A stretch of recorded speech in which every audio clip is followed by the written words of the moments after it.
క్రీస్తునందు ప్రియులు దేవుని పిల్లలైన మీ అందరికీ కూడా క్రీస్తు నామములో శుభాభివందనాలు తెలియజేసుకుంటున్నాను. గత కొన్ని వారాలుగా క్రైస్తవ సహోదరుల మధ్య నెలకొన్న ఒక గలిబిలితో కూడిన వాతావరణం, అది ముగ్గురు దేవుళ్ళను గూర్చిన ఒక సందిగ్ధ పరిస్థితి. దానిని బట్టి బైబిల్ పూర్వకాలముల నుంచి సంపూర్ణ సత్యం వరకు ఏమి రాయబడిందో అన్న విషయాన్ని మనం పరిశీలించుకుంటూ వస్తున్నాం. అయితే మరి ఈ భాగంలో కూడా దేవుళ్ళు ముగ్గురుగా ఉన్నారు. తండ్రిగాను, కుమారునిగాను, పరిశుద్ధాత్మునిగాను ముగ్గురు ఏకకాలంలో వేరువేరు దేవుళ్ళుగా ఉన్నారు అని బైబిల్ ఘోషిస్తున్న సత్యాన్ని ఈరోజు ఈ సమాజానికి ప్రకటించడానికి Bible open universes India international అలాగే క్రైస్ట్ చర్చ్ సంయుక్తంగా అసత్యంలో మరి కూరుకుపోయిన నాటి క్రైస్తవ సమాజం నుంచి నేటి క్రైస్తవ సమాజం వరకు బైబిలులో ఉన్న సత్యాన్ని వెలికితీసి ఈ సమాజానికి అవసరమైన మూల విశ్వాసాలను స్థిరపరచుటకు గాను చేస్తున్న ఈ ప్రయత్నంలో ముగ్గురుగా ఏకకాలంలో లేదా ప్రతి కాలంలో వారు వేరువేరుగా ఉన్నారు అన్న నిజాన్ని మనం గుర్తించాలి. ఎందుకంటే కొందరు తమ బోధల చేత కలవరపరుస్తూ ఏకకాలంలో ముగ్గురుగా కనిపించే ఏకదేవుడు అని, బహుళత్వంగా ముగ్గురు దేవుళ్ళుగా మనకు ప్రత్యక్షమైన ఏకదైవమని, తండ్రి కుమారుడు పరిశుద్ధాత్ములు వీరి మధ్య తండ్రి కుమారుల బంధం లేదని, వీళ్ళు ముగ్గురు సమాన దేవుళ్ళు అని, ఇలాంటి అభిప్రాయాలతో ఉన్న ఎందరో దుర్బోధకుల అట్టి సమాజంలో నిజాన్ని ప్రకటించడానికి బైబిల్ ఏమని చెబుతుందో అన్నది మనం సవివరంగా ప్రకటిస్తూ వచ్చాం. మొదటిగా తండ్రి అయిన దేవుడు అందరినీ కన్నవాడు, అందరికీ ప్రారంభకుడు, అందరికీ మూలమైన ఒక గొప్ప శక్తి అని మనం భావించాలి. అలాగే ఆయన గర్భము నుంచి వచ్చిన కుమారులు, మొదటి కుమారుడైన క్రీస్తువారు, పరిశుద్ధాత్మదేవుడు ఆ తదుపరి కన్నా మరొక కుమారుడు, ఆత్మగా ఆయన కూడా కుమారుడుగా, పరలోకమందు వీళ్ళు ముగ్గురు కలిసి ఒక కుటుంబంగా, తండ్రి ఇద్దరు కుమారుల కుటుంబంగా ఉన్న వీరు భూమి మీద కూడా ఈ సృష్టిని చేసిన తరువాత మానవ దేహాలతో మనుష్యులను కూడా తమ కుటుంబీకులుగా చేసుకోవటానికి దేవుడు మిగిలిన ఇద్దరు కుమారుల సహకారంతో క్రీస్తువారు, పరిశుద్ధాత్ముల వారు వీరిరువురి సహకారంతో తొలి మనిషి అయిన ఆదాముకు రూపమివ్వటం జరిగింది. మన పోలిక చొప్పున నరులను చేయుదము అన్న ఆయన ఉద్దేశం కనుక దానిని బట్టి ఆకారాలుగా ఆదాము నుంచి మనుషులందరినీ సృష్టించిన ఆ తండ్రి మనందరికీ ఒక్కడే తండ్రిగా ఆయన మాత్రమే తండ్రి స్థానంలో ఉన్న యెహోవాగా బైబిల్ మనకి చాలా స్పష్టంగా చెబుతుంది. అలాగే భూమి మీద పుట్టిన మనం ఆయనకు స్వయాన పిల్లలం, ఆయనకు వారసులం. ఆయన సంకల్పంలో భూమి పుట్టక మునుపే తండ్రిలో ఉన్నవారం, తండ్రి సంకల్పంలో నిర్ణయించబడిన వారం. ఇది దేవుని యొక్క ఉద్దేశం, సంకల్పం, బైబిల్లో వ్రాయబడిన నిజం. అయితే అనేక మంది వాక్యమును చదువుట విషయంలో సరైన అవగాహన లేకపోవటం వలన, లేఖనాలను అక్షరాలను అపార్థం చేసుకొని వాటి వెనక ఉన్న భావాలను గుర్తించకపోవటం వలన, వాళ్ళ మనస్సాక్షి అందమైన మనస్సాక్షిగా మారిపోవటం వలన, అపవాది అనే అబద్ధికుడి చేత ప్రేరేపించబడ్డం వలన, తండ్రిని తండ్రిగాను యేసుక్రీస్తు వారిని తదుపరి పుట్టిన ఆయన గర్భము నుంచి పుట్టిన కుమారునిగాను అంగీకరించకుండా, పరిశుద్ధాత్మను అసలు దేవుడో తండ్రో కుమారుడో అనే వివరాన్ని ఇవ్వకుండా క్రైస్తవ సమాజాన్ని నాటి నుంచి నేటి వరకు గలిబిలి చేస్తూ తప్పు మార్గాన్ని నడిపిస్తూ వచ్చారు ఈ త్రిత్వవాదులైన వాళ్ళు. కనుక తండ్రైన దేవుడు తాను కన్నా జ్యేష్ఠ కుమారుడు బైబిల్ ప్రకారంగా యేసుక్రీస్తు వారైతే, ఆ తదుపరి పరలోకమందు మరొక కుమారునిగా ఆయన గుర్తించి భావించి కన్నా పరిశుద్ధాత్ముని దేవునిగా, తనతో పాటు వారి ఇరువురిని సమానమైన దేవుళ్ళుగా అధికారాన్ని వాళ్ళకి కల్పించి ఆయన వారికి ఇచ్చి తన సింహాసనం మీద కూర్చోబెట్టుకొని వాళ్ళు ముగ్గురుగా పరలోకమందు కుటుంబంగా కనబడుతూ భూమి మీద ఉన్న మనుష్యులందరినీ తమ కుటుంబాలుగా ఆయన భావించి ఈ మహాజ్ఞానాన్ని, ఈ పుస్తకాన్ని బైబిల్ ద్వారా మనకు వ్రాయించి ఇవ్వటం జరిగింది.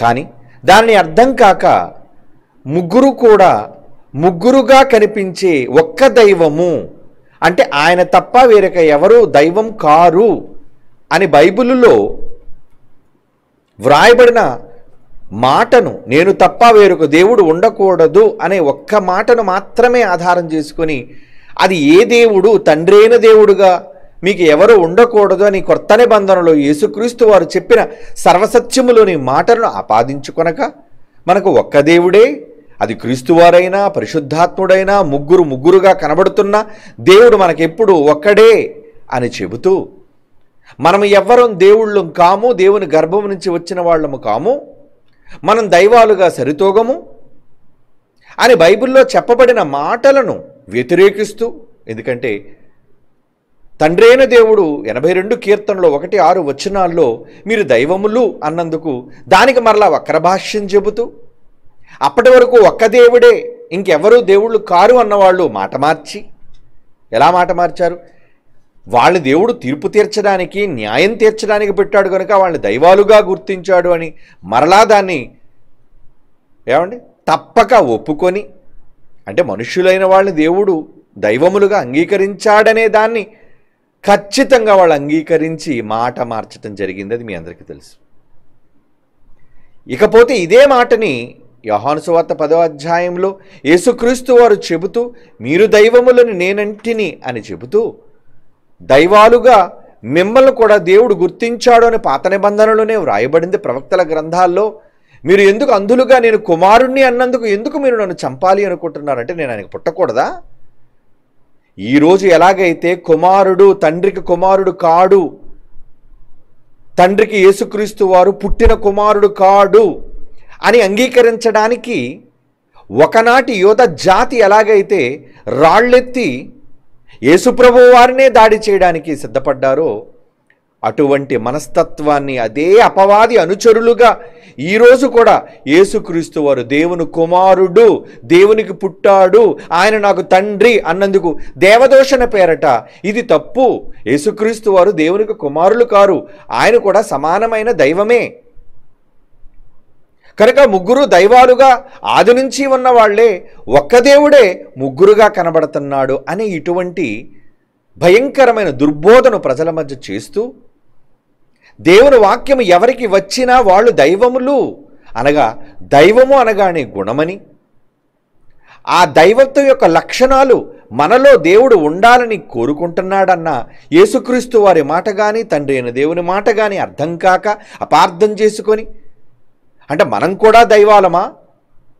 దానికి వక్రభాష్యాలు చెబుతూ, వీళ్ళు కూడా ఆరాధనలు కోరుకుంటున్నారని, వీళ్ళు కూడా గుడులు కట్టించాలనుకుంటున్నారని, మనం దైవాలుగా కొలవబడాలని కోరుకుంటున్నారని, అనే ఒక తప్పుడు అభిప్రాయాన్ని ప్రజల మధ్యకు తీసుకువెళుతున్నారు. నిజానికి దైవం అనగానే కేవలం ఆలయాల్లో కూర్చొని ఆరాధింపబడేవాడు కాడు దైవం అంటే. దైవము అనగానే ప్రజల చేత కొలవబడేవాడు కాడు దైవం అంటే. వాళ్ళ ఉద్దేశంలో వాళ్ళకి అర్థమైంది అదే. దైవము అనగానే దేవునికున్న గొప్ప లక్షణం, క్యారెక్టర్, గుణం. అందరినీ సమానంగా చూడటం, అందరినీ ప్రేమించటం, అందరినీ స్వీకరించటం, అందరినీ తన కుటుంబంగా భావించటం, ఇవి దైవత్వం యొక్క లక్షణాలు. ఈ లక్షణాలు మనుష్యుల్లో ఎవరికున్నా దేవుని వాక్యం అర్థమైతే, దేవుని వాక్యం ఎవరికి వచ్చేనో వారే దైవములు. అంటే మీరు దైవాలుగా మారాలి అంటే దేవుని వాక్యం మీకు అర్థం కావాలి, దేవుని వాక్యం మీ దగ్గరకు రావాలి, మీరు స్వీకరించాలి, అంగీకరించాలి అనే మాటను యేసుప్రభు వారు చాలా స్పష్టంగా ఆయన యోహాను సువార్త 10వ అధ్యాయంలో చెప్పడం జరిగింది. అంటే ఇన్ని వ్రాయబడిన మాటలను కూడా అంగీకరించలేక దుష్ట మనస్సుతో ఒక్కడే దేవుడు, ఆయన తప్ప ఎవరు దేవుళ్ళు కారని, నిత్యుడు ఒక్కడే కానీ ఇంకెవరు నిత్యులు లేరని అని వీళ్ళు భావిస్తున్న వీళ్ళ అభిప్రాయాలు మనం గళం విప్పేసరికి అవన్నీ అబద్ధాలుగా బైబిల్ నుంచి ప్రజలు తెలుసుకోవటం ప్రారంభించారు. నిత్యుడు దేవుడు ఒక్కడే, దేవుడు అనేవారికి పుట్టుక ఉండదు అని ఒక వక్ర భాష్యాన్ని చెప్పి, దేవునికి పుట్టుక ఉండదు కనుక మనం అంతా పుట్టిన వాళ్ళం కనుక దైవాలు ఎలా మారగలం, కనుక ఎవరు దైవాలు కారు అనే బైబిలులో లేని ఒక తప్పుడు సిద్ధాంతానికి నాంది పలికారు వీళ్ళంతా. నిజానికి దైవము అనగానే పుట్టుక ఉంటుంది అనుకున్న వీళ్ళ అభిప్రాయం తప్పు. ఎందుకంటే మనమంతా దేవునిలో ఉన్నవాళ్ళం. అది చెప్పాను గతంలో మీకు. నిత్యులం. తండ్రి ఎలాగో ఉన్నవాడుగా ఉన్నాడో, ఆయన ఎప్పటి నుంచి ఉన్నవాడో అప్పటి నుంచి మనం కూడా ఆయనలో ఉన్నవాళ్ళమే. మనం కూడా ఆయనలో ఉన్నవాళ్ళం. మరి మనకు ఆరంభం ఏంటి? తండ్రికి ఎప్పుడు పుట్టుకుంటుందో మనకు కూడా అప్పుడే పుట్టుక ఉన్నట్లు. మరి తండ్రి పుట్టకుండా దైవమైనప్పుడు అసలు పుట్టుకోలేని మనకి ఆయన గర్భాన పుట్టిన యేసుప్రభు దైవం కాదా? ఆయన గర్భాన పుట్టిన పరిశుద్ధాత్ముడు దైవం కాదా? ఆయన లక్షణాలు పుణిగిపుచ్చుకున్న మనం దైవాలం కాదా? ఏమంటే యేసుక్రీస్తు ఒకళ్ళు దైవము అన్నదే వీళ్ళ యొక్క వాదన అయితే, మరి ఎవరి రూపం, ఎవరి స్వరూపం మీలో కలగాలని దేవుడు కోరుకుంటున్నాడని బైబిల్లో పౌలు గారు చెప్పారు. ఎవరి స్వరూపం మీలో రావాలి? క్రీస్తు స్వరూపము మీ యందు ఏర్పడే వరకు. చూడండి ఆ మాట. గలతీ పత్రిక 4వ అధ్యాయం 19వ వచనం జాగ్రత్తగా చూడండి ప్రియులారా. వీళ్ళు ఎలా వాక్యాన్ని వక్రీకరించి అపార్థం చేసుకుంటున్నారో, భావాలు అర్థం చేసుకోకుండా వీరు వాక్యమును విడిచి ముందుకు సాగిపోతున్నారు అనేది మీరు గుర్తించాలి. కనుక గలతీ పత్రిక 4వ అధ్యాయం 19వ వచనంలో ఏముంది చూడండి. నా పిల్లలారా, క్రీస్తు స్వరూపము మీ యందు ఏర్పడు వరకు మీ విషయమై నాకు మరలా ప్రసవ వేదన కలుగుచున్నది అంటున్నారు పౌలు. అంటే మనందరికీ ఎవరి స్వరూపం రావాలని ఆయన ఆశ? క్రీస్తు స్వరూపం. మరి వీళ్ళ మాటల ప్రకారంగా క్రీస్తు దైవమైతే, అవునా? క్రీస్తు ఎవరు? గాడ్, దేవుడు. మరి క్రీస్తు దేవుడైతే మరి క్రీస్తు రూపం మనలో రావడం ఏంటి? అంటే ఆయన జుట్టు, ఆయన మీసాలు, ఆయన గడ్డాలు, ఆయన వస్త్రధారణ, ఆయన ముఖ కవలికలనా అక్కడ ఉద్దేశం? కాదు. క్రీస్తు యొక్క రూపము కాదు రావలసింది, క్రీస్తు యొక్క గుణం. క్రీస్తు అనగానే దైవత్వం, దైవత్వంలోని లక్షణాలు. అది ఎవరిలో రావాలంటున్నాడు? మీ యందు ఏర్పడే వరకు ప్రసవ వేదన అంటున్నాడు. చూడండి, మీ యందు ఏర్పడే వరకు ప్రసవ వేదన అంటే ఇప్పుడు మనలో ఎవరి రూపం రావాలి? క్రీస్తు రూపం. క్రీస్తు దైవం అయితే మరి ఆ దైవుని యొక్క లక్షణాలు మనకు కూడా రావాలని కదా ఉద్దేశం. మరి క్రీస్తు ఎలాంటి లక్షణం ఉంది? తాను చంపుతున్న వాళ్ళని చూచి వీళ్ళు ఏమి చేయుచున్నారో వీరికి తెలియదు తండ్రి, వీళ్ళు క్షమించు అని క్షమించే గొప్ప దైవం క్రీస్తు అయితే, ఆయన యొక్క స్వరూపం అనేక మందికి, ఆయన క్రైస్తవులకి ఆపాదించబడింది. ఆయన స్వరూపాన్ని వాళ్ళు తెచ్చుకున్నారు. అందులో ముఖ్యుడు, హతసాక్షిగా మార్చబడిన స్టెఫెను. ఆయన రాళ్లతో కొట్టి చంపినప్పుడు, చంపబడుతున్నప్పుడు ఆయన ఏమన్నాడు తెలుసా అండి? ప్రభువా, ఈ నేరము వీళ్ల మీద మోపకు అంటున్నాడు. చూడండి అపోస్తుల కార్యములు 7వ అధ్యాయం 60వ వచనం చూడండి ప్రియులారా. అంటే క్రీస్తు యొక్క లక్షణం, క్రీస్తు యొక్క స్వరూపం అంటే అదే. క్రీస్తు స్వరూపం, క్రీస్తులా మారటం, క్రీస్తులా దైవంగా మారటం, వాక్యం రావటం. అంటే కనీస జ్ఞానం కూడా ఈ బోధకులైన ఈ దొంగలకు లేకపోవటం వలన మనిషి ఎప్పుడు దైవం కాలేడు, మనిషి ఎప్పుడు దైవం కాకూడదు, మనిషి మనిషిగానే ఉండాలి. దైవం అనగానే గుడిలోనికి వెళ్ళి కొలువు తీరి ఏమంటే ఆరాధనలు పొందేవాడు కాడు దైవం అనేది ఉద్దేశం. ఇక్కడ తండ్రి అయిన దేవుడు దైవమైతే, ఆయన గర్భాన పుట్టిన కుమారుడైన క్రీస్తు కూడా ఒక గొప్ప దైవమైతే, ఆ దైవం యొక్క స్వరూపము మీ అందరికీ రావాలని పరిశుద్ధాత్ముడు పౌలు ద్వారా చెబుతున్నాడు. రావాలి అని ఆయన చాలా దీక్ష పూనాడు. క్రీస్తు స్వరూపం యందు ఏర్పడు వరకు, అంటే లక్షణములు, డివినిటీ అంటారు దాన్ని, దైవత్వము. మరి స్టెఫెన్ గారిలో వచ్చిందా? ఏమన్నారు స్టెఫెన్ గారు? చూడండి 7వ అధ్యాయం అపోస్తుల కార్యములు 60వ వచనం అండి. అతడు మోకాళ్ళుని, ప్రభువా వారి మీద ఈ పాపము మోపకము అని గొప్ప శబ్దముతో యేసు ఎలాగైతే క్షమించాడో అదేనండి డివినిటీ, దైవత్వం, దైవంగా మారటం. వాక్యం ఎవరికి వస్తే వాళ్ళు దైవంగా మారటం. క్రూరంగా చంపబడిన అనేక మంది క్రైస్తవులైన వాళ్ళు, వారి కుటుంబీకులు చంపబడిన వారిని క్షమిస్తున్నారు అంటే అది దైవత్వం యొక్క లక్షణాలు కావా? యేసు సిలువలో ఒక దైవంగా మరణిస్తూ ఆయన ఎలాగైతే క్షమని ఇచ్చాడో అదే క్షమను మనం పొరుగు వాళ్ళకి ఇవ్వగలిగితే, మన పట్ల అన్యాయం చేసిన వాళ్ళని కూడా మనం క్షమించగలిగితే, ఎస్ మీరు దైవత్వం యొక్క లక్షణాలను కలిగిన వారు అని అర్థం. అంతేగాని ఆరాధనలు అందుకునే దైవం అని కాదు, దాన్ని వక్రీకరించారు. అంటే మనుషులందరూ ఆరాధన పొందాలా? మనుషులందరూ కూడా దేవుళ్ళ పూజింపబడాలా? పూజ్యనీయుడు ఎప్పుడు ఒక్కడే, ఆయన మనందరికీ జన్మనిచ్చిన తండ్రి అయిన దేవుడు. ఆయనను మనం అంతా ఆరాధించవలను, ఆయన మనం అంతా పూజించాలి. మనం పూజలు అందుకోవడానికి కాదు, మనము దేవుని యొక్క లక్షణాలను పొందాలి. అది ఆయన స్వరూపం. ఇప్పుడు చెప్పండి, మనం దైవాలం కాలేమా? కాకూడదా? కావాలని దేవుని కోరిక చెడ్డదా? తనకు పుట్టిన పిల్లలు తనంతటి వారుగా మారాలని ఒక దైవంగా తండ్రి అయిన దేవుడు మన కోసం కోరుకోవటం తప్పేమీ కాదు. అందుకే మీరు దైవములు. ఇది కేవలం ఏదో సందర్భాన్ని చూపించి, ఏమండి 82 కీర్తనలోని ఈ దొంగలైన వాళ్ళు సందర్భాన్ని చూపించి, ఇది ఒకప్పుడు న్యాయాన్ని తీర్చే వాళ్ళు మాత్రమే దైవములు, న్యాయాధిపతులు మాత్రమే దైవములు. మరి మోషే దైవముగా ఫరోకు నియమించబడ్డాడు, అవునా? ఈరోజు తీర్పు తీర్చడానికి జీవవాక్యాన్ని చేతపట్టి మనం కూడా తీర్పు తీర్చి, మీరు లోకమునకు తీర్పు తీర్చుదురు అని అన్న మనం వాక్యము కలిగిన వారముగా, జీవవాక్యాన్ని చేతపట్టుకున్న వారంగా మనం దైవాలము కామా? ఎప్పుడు దైవాలం? ఆయన యొక్క లక్షణాలను, క్రీస్తు యొక్క లక్షణాలు, క్రీస్తు దేవుడని మీరు ఒప్పుకుంటే మరి సమాజం ఒప్పుకుంటుందిగా? ఒప్పుకుంటుంది. క్రీస్తు దేవుడని ఒప్పుకుంటుంది. మరి క్రీస్తు స్వరూపం మీలో రావడం అంటే క్రీస్తు లాంటి దైవత్వం మీలో కూడా రావాలి. ఆ దైవత్వాన్ని ఆపాదించుకోండి.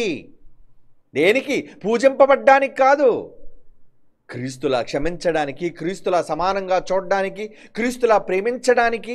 ఇవ్వండి దైవత్వం అంటే. అసలు దైవత్వం అంటేనే అర్థం కాని వీళ్ళు ఏదో సింహాసనం మీద కూర్చొని మనుషులందరికీ దీవెనలు ఇచ్చే దైవంగా వీళ్ళు భావించి అలాగే అర్థమయ్యాడు దేవుడు వాళ్ళు. కనుక మనం దేవుళ్ళు ఏంటి అని వ్యంగ్యంగా మాట్లాడుతున్నారు మూర్ఖులైన వక్రజనం. కనుక వాళ్ళ మాటలు పట్టించుకోకండి. పౌలు మీ అందరినీ దైవాలుగా మార్చాలనే దీక్షభూని ప్రసవ వేదన పడుతున్నాడట. క్రీస్తు స్వరూపం, క్రీస్తు పోలిక మీలో రావాలి అని. ఆ క్రీస్తు దేవుడైతే మరి ఆ దేవుని పోలిక మనకు రావాలని కదా ఆయన కోరుకుంటున్నాడు.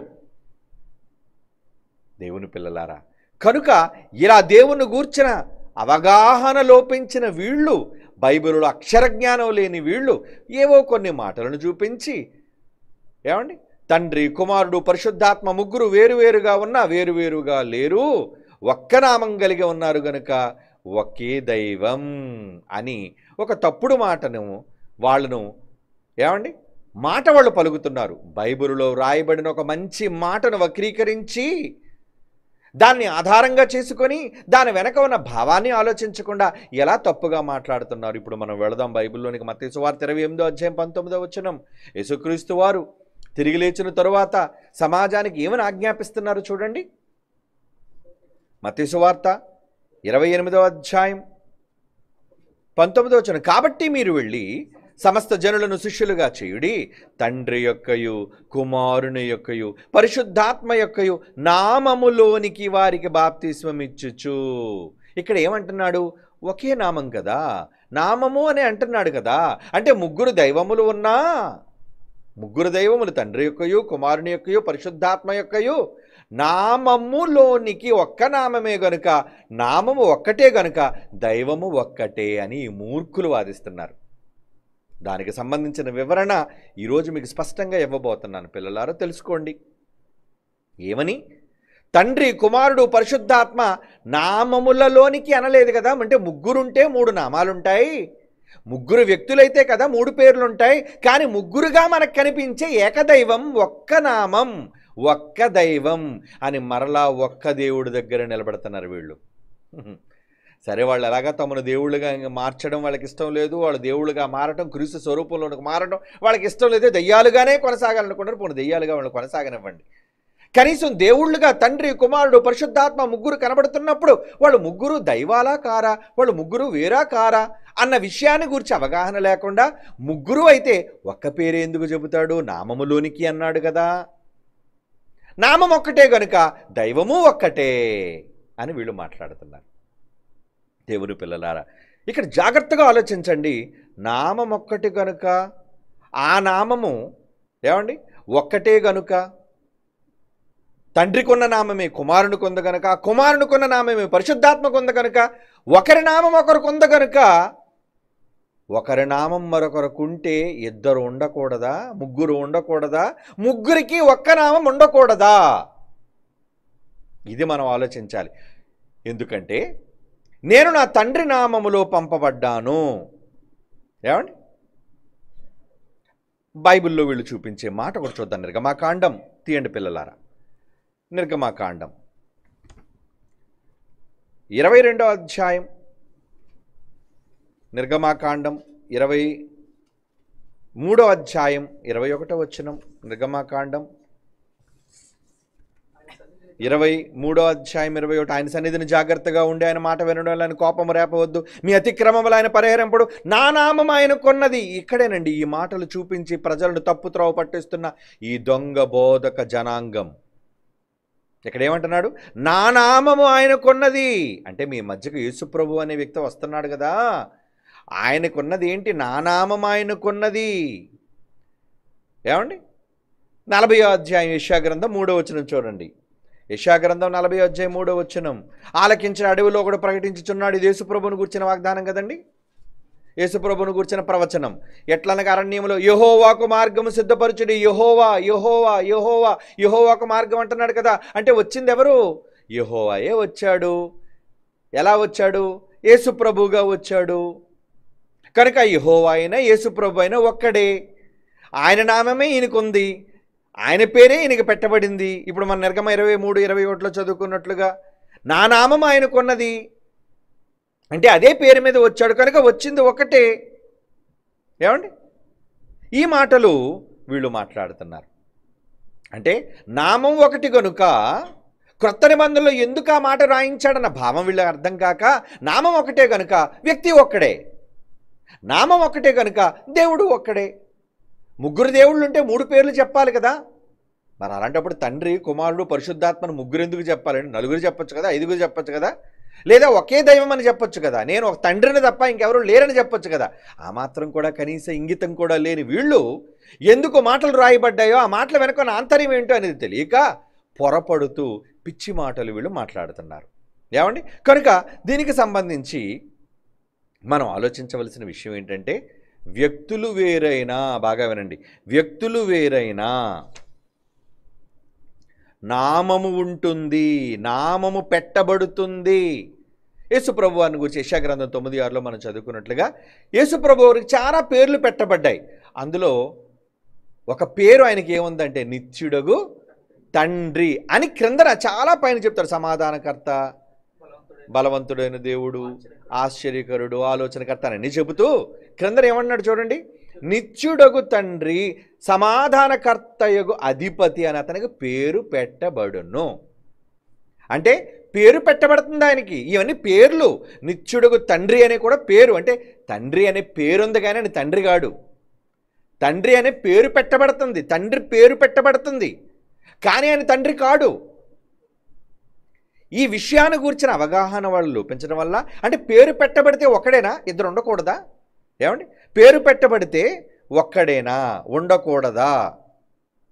ఆలోచించండి జాగ్రత్తగా. ఓకే, ఇప్పుడు యేసుప్రభువారు అన్న మాట చూద్దాం. యోహాను సువార్త 5వ అధ్యాయం 43వ వచనం. యోహాను సువార్త 5వ అధ్యాయం 43, నేను నా తండ్రి నామమున వచ్చి ఉన్నాను, మీరు నన్ను అంగీకరింపరు. యేసుప్రభువారు ఏమంటున్నారు? నా తండ్రి పేరిట నేను వచ్చాను. ఏమండి, అలాగే యోహాను సువార్త 12వ అధ్యాయం 13వ వచనం. బైబిల్లో ఈ మాటలన్నీ వాళ్ళు చూపిస్తూ ఖర్జూరపు మట్టలు పట్టుకొని ఆయన ఎదుర్కొని పోయి, జయము ప్రభు పేరిట వచ్చుచున్న ఇశ్రాయేలు రాజు స్తుతింపబడుగాక. ప్రభు పేరిట వచ్చు రాజు అంటే దేవుని పేరిట ఆ రాజు పేరు ఎవరికి ఉంది? ఆ రాజు ఎవరు? యేసుప్రభు. తండ్రి పేరు ఆయనదే, అంటే యేసుప్రభువే యెహోవా. ఎలా కలిపరచుండి వీళ్ళు. ఆయన పేరుందంటే యేసుప్రభుకున్న పేరేంటి? యెహోవా కాదు, మార్గం సిద్ధపరచబడింది కనుక యేసుప్రభు ఎవరు? యెహోవా. కనుక ఇద్దరు యెహోవాలు, ముగ్గురు యెహోవాలు. ఏమండి, ముగ్గురు యెహోవాలు అని చెప్తున్నారండి. ఓకే, అంటే ఆయన పేరు పెడితే యెహోవా అయిపోతారు కదండి. అనుకుందాం, పోనీ వాళ్ళ మాటనే తీసుకుందాం.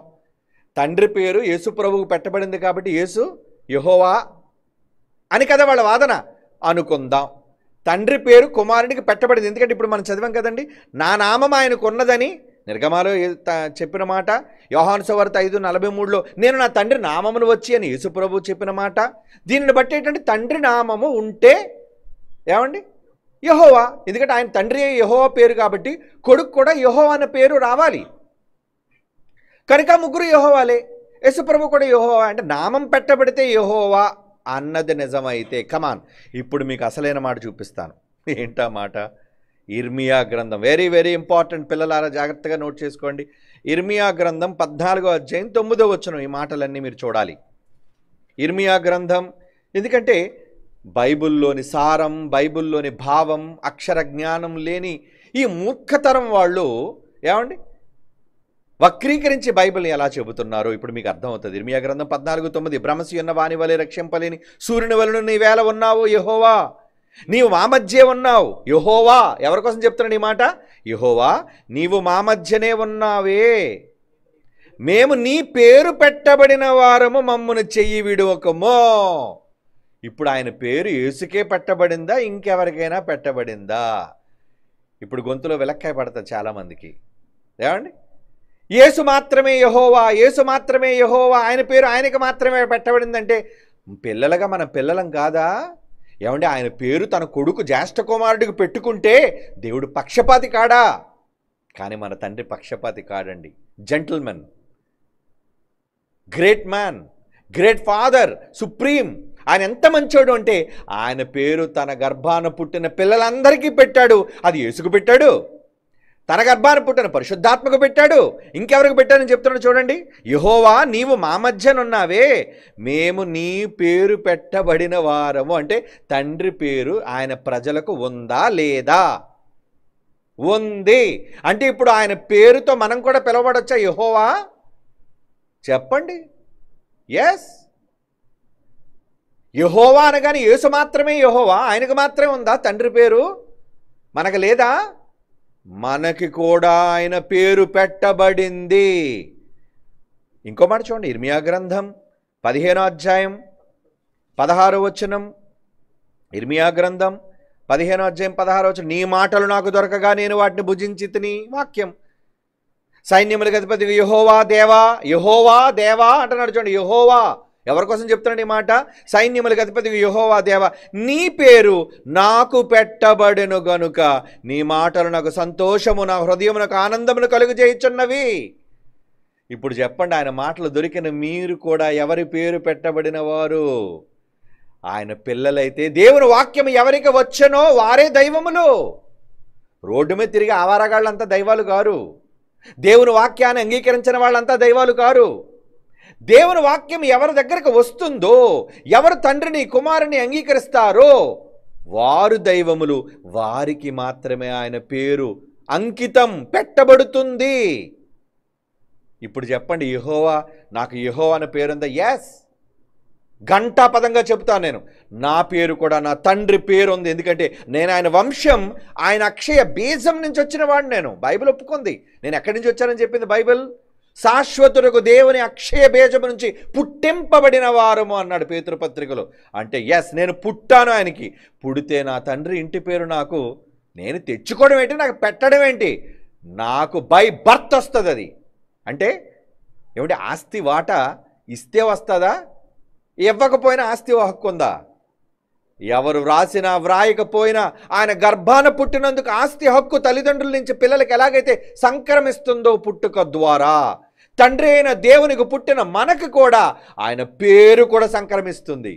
ఈ సన్నాసులకు అర్థం కాదు. అయితే నువ్వు కూడా యెహోవా? అవునురా, ఆయన పేరు నాకు పెట్టబడిందిరా.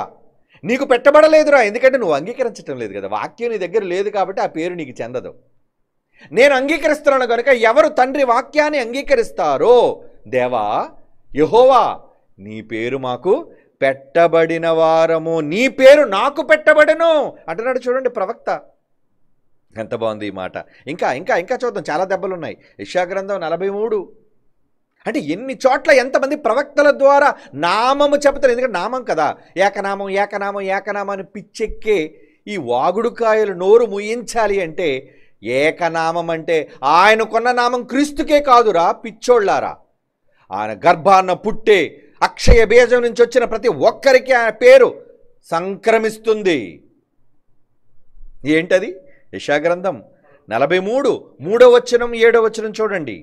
3వ వచనం ఎవరి కోసం చెప్తున్నాడు ఆ మాట? యెహోవానగు నేనే నీకు దేవుడను, ఇశ్రాయేలు పరిశుద్ధ దేవుడనైన నేనే నిన్ను రక్షించేవాడు. అంటే యెహోవా చెబుతున్నాడు ఈ మాట, నేనే నీ దేవుడనని 3వ వచనంలో చెప్పి 7వ వచనంలో అంటున్నాడు. చూడండి 7వ వచనం, నా మహిమ నిమిత్తం నేను సృజించిన వారిని, నా నామము పెట్టబడిన వారందరినీ తెప్పించుము, నేనే వారిని కలుగజేసి తిని వారిని పుట్టించిన వాడను నేనే. ఎంత స్పష్టంగా ఉందండి. దేవుడికి పుట్టామంటే ఈ సన్నాసులు ఒప్పుకోరండి. పుట్టామంటే అవునరా, మీరు దేవుడికి పుట్టిన వాళ్ళు కారు. మీ అందరికీ ఒక దౌర్భాగ్యుడు అని ఒక తండ్రి ఉన్నాడు, ఆడే అపవాది. వాడు మీ తండ్రి. ఎస్, నిజమే, మీరు నా తండ్రికి పుట్టిన వాళ్ళు కారు, మీరు దుర్బీజులు. ఎవరైతే తండ్రికి నేను పుట్టలేదు అని అంటున్నారో వాళ్ళందరూ కూడా దుర్బీజులు. ఇది చాలా పెద్ద పదం అండి. చాలా సంస్కృతంలో గట్టిగా ఉంది కానీ పదం అందంగా కనబడుతుంది, కానీ వాడుక భాషలో మాట్లాడితే ఇది ఒక పెద్ద బాధ కలిగించే పదం. అంటే సక్రమమైన సంతానం కాదురా మీరు, అక్రమ సంతానం. నేను నా దేవుడికి పుట్టాను, ఎందుకంటే ఒప్పుకుంటున్నాను ఆయన మాటల్ని. ఆయన పుట్టించిన జనమని, ఆయన సృజించిన జనమని, ఆయన సంకల్పంలో పుట్టింపబడిన వారమని, క్రొత్త నిబంధన పాత నిబంధన ఇన్ని మాటల్లో దేవుడు చెబుతున్నా నేను పుట్టలేదు, మనం ఆయనకు పుట్టిన వాళ్ళం కాదు, మనం దేవుడికి పుట్టడం ఏంటండి అని మాట్లాడే ఈ మూర్ఖులు ఎస్ నిజంగా దేవుడికి పుట్టిన వాళ్ళు కారు. వీళ్ళు సంకర జాతి. అంటే ఎవరికి పుట్టిన వాళ్ళు? మీరు మీ తండ్రి అపవాది సంబంధులని యేసుప్రభు అందుకే అన్నాడు, రే మీరు నన్ను ఒప్పుకోరురా, మీరు నన్ను ఒప్పుకోరు. మరి మీ డాడీ ఎవరు? నా తండ్రి కాదు, మీ తండ్రి. మీరు మీ తండ్రి అపవాది సంబంధులని యోహాను సువార్త 8వ అధ్యాయం 44వ వచనంలో చెబుతాడు. చూడండి, వీళ్ళు డాడీ కోసం కనుక వాడేరా మీ తండ్రి అంతా. ఎప్పటికైనా యెహోవాను మీ తండ్రిగా ఒప్పుకుంటే ఆయనకు పిల్లలు అవుతారు మీరు. కబడ్దార్. ఆయన మాకు తండ్రి కాడు, మేము ఆయనకు పుట్టిన వాళ్ళం కాదంటారా? అయితే ఒప్పుకుంటున్నారు మీరే పరోక్షంగా. ఏమని? మీరందరూ దయ్యానికి పుట్టినోళ్ళు, అబద్ధానికి పుట్టిన వాళ్ళు, సత్యాన్ని అంగీకరించని వాళ్ళు, దయ్యపు పుత్రులు. యాకోబు పత్రిక 2వ అధ్యాయం 7వ వచనం. యాకోబు పత్రిక 2వ అధ్యాయం 7వ వచనం చూడండి. మీకు పెట్టబడిన శ్రేష్టమైన నామమున, శ్రేష్టమైన నామమును దూషించేవాళ్ళు మీరే కదా. నా పేరు మీకుందని యెహోవా అంటే వెటకారంగా ఏం మాట్లాడో తెలుసా అండి? అవును, మరి యెహోవా ఆయనే కాదు, ప్రసన్నబాబు అటండి, వాడు కూడా యెహోవాటండి. అవునరా, నేను కన్న యెహోవాను కాదురా, నేను ఆయన గర్భాన్న పుట్టి ఆయన పేరు పెట్టబడిన వాడురా. ఆయనే పెట్టాడురా నాకు పేరు. పేరు పెట్టబడిన శ్రేష్టమైన నామం ఏంటది? యెహోవా అన్న నామం. నాకు ఉన్న నామం, నా తండ్రి నాకు పెట్టిన నామం. మరి మీ నాన్న ఏం పెట్టాడు? నువ్వు ఒప్పుకోవు కదా. అందుకే మీ నాన్న పేరు చెప్పడానికి నేను యెహోవాకు పుట్టాను అని ఒప్పుకోలేని దుర్బీజులు మీరు. దూషిస్తున్నారు. అందుకే ఏంటి బాబు, దేవుడికి పుట్టామా, దేవుడికి మనం పిల్లలమా? చదవండిరా అంధులారా, చదవండి. ఏమంటున్నాడు చదవండి. యెషయా గ్రంథం 43:7 నా మహిమ నిమిత్తము నేను సృజించిన వారిని, నా నామము పెట్టబడిన వారిని, సృజించడం మాత్రమే కాదు పేరు కూడా పెట్టేశా. పేరు పెట్టేశా. ఎవరి పేరు? నా నామం అంటున్నాడు చూడు. నా నామము పెట్టబడిన వారందరినీ. ఏసొక్కడికే పెట్టేశాడు పేరు. ఏసొక్కడికైనా ఉంద నామం. ఏంటి తెలుసురా బైబిల్ మీకు? మీకు బైబిల్ అర్థం కాలేదు సోదరులారా. ఇప్పటికైనా మీ మనోనేత్రాలు వెలిగించుకోండి, నిజాలు గ్రహించండి. తండ్రి ఆవేదనతో నేను జన్మనిచ్చిన వాడను, నేను తండ్రినైతే నాకు ఇచ్చిన కీర్తేది, నేను తండ్రినైతే నాకు ఇచ్చిన గుర్తింపేదని తండ్రి బాధపడ్డం మీకు అసలు చెవున పట్టలేదే? ఏమండి మలాకి గ్రంథంలో ఏమన్నాడండి ఆయన? ఏమన్నాడు? 1వ అధ్యాయం 6వ వచనంలో ఆయన బాధ అర్థం కావట్లేదండి వీళ్ళకి. ఎందుకంటే వీళ్ళు దయ్యపు పుత్రులు. కొడుకు అయితే ఆయనకు పుడితే మా నాన్నకు పుట్టానని నువ్వు చెప్పుకోవాలి కదా. ఏమండి అదే అంటున్నాడు అక్కడ మలాకి 1:6. కుమారుడు తండ్రిని గనపరుస్తాడు కదా. దాసుడు కనీసం ఒక పనివాడైనా తన యజమాని గనపరుస్తాడు కదా. నా నామాన్ని నిర్లక్ష్యం పెట్టే రే యాజకులారా, దొంగలారా. యాజకులారా అంటే వీళ్ళే దేవుని పక్షాన నిలబడి ఏదో పెద్ద దేవుని కోసం మేము ఉద్ధరించే ఉద్దండులు అనుకునే యాజకులైన దొంగలు. నేను తండ్రిని కదా, తండ్రిని కన్నవాడిని అంటే వీళ్ళు. నువ్వు మాకు తండ్రివి కావు, యేసు నీకు పుట్టలేదు, మేము నీకు పుట్టలేదు. బైబిల్ అర్థం కావట్లేదు వీళ్ళకి. నేను తండ్రిని అయితే నాకు రావలసిన ఘనత ఏదిరా? నేను యజమానుని అయితే నాకు భయపడవా నువ్వు? సైన్యములకు అధిపతి యెహోవా చెబుతున్నాడు. ఆలోచించండి అర్రా. ఆయన నామం మనకు పెట్టబడింది అంటే ఇప్పుడు ఆయన పేరు మనకు కూడా ఉందా? ఉందని ఒప్పుకోవాలి. బైబిల్ ఇచ్చిన ఇంకా చూడండి అయిపోలేదు, ఇంకా ఉంది. ప్రకటన గ్రంథం 14వ అధ్యాయం 1వ వచనం.